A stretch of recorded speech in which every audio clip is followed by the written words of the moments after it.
name is Nady Laymoud, and I'm the US interest rates analyst here at Elliott Wave International. Today's ETV video is dedicated to answer a simple question. Do we need all these layers of technical tools to help us reach the right trading decision?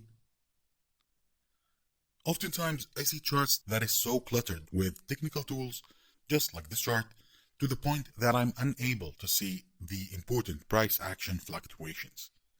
Imagine what this chart will look like if we started to add support and resistance lines.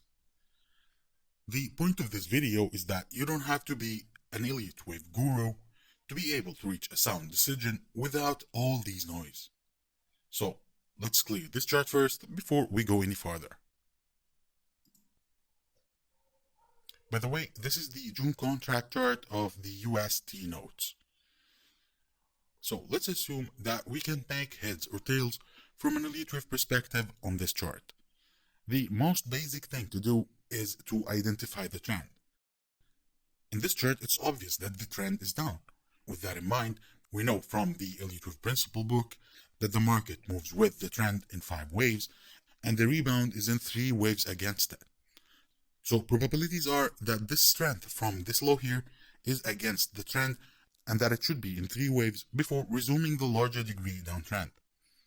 If you agree with me that this assumption has higher probabilities, then a decline below this low here would leave that whole bounce with a corrective look, a 3-wave rally, and once we push below there, we would be positioned correctly to anticipate lower lows.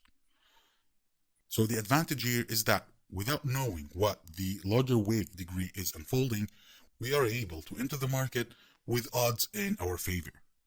The only drawback here is that we wouldn't be able to calculate the end of the coming decline. To do so, we need either to start labeling this decline or follow a solid Elliottishing labeling. If we decide to go the labeling route, we would start by considering that we've got waves 1, 2, and 3 complete, and that the 4th wave is in its late stages. If that is true, then the coming weakness would represent a 5th wave.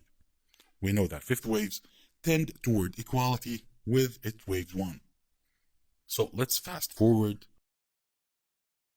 So once we see that weakness, this would lead us to anticipate that the 4th wave has already topped and that we can project a potential objective from the end of wave 1 here to the end of the 4th wave, where wave 5 would have traveled the same distance as wave 1.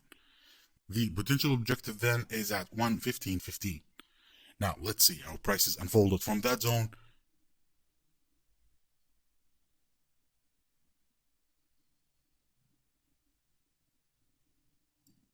And we see that the market reached that potential objective before starting to show signs of strength for the 3rd time in that downtrend.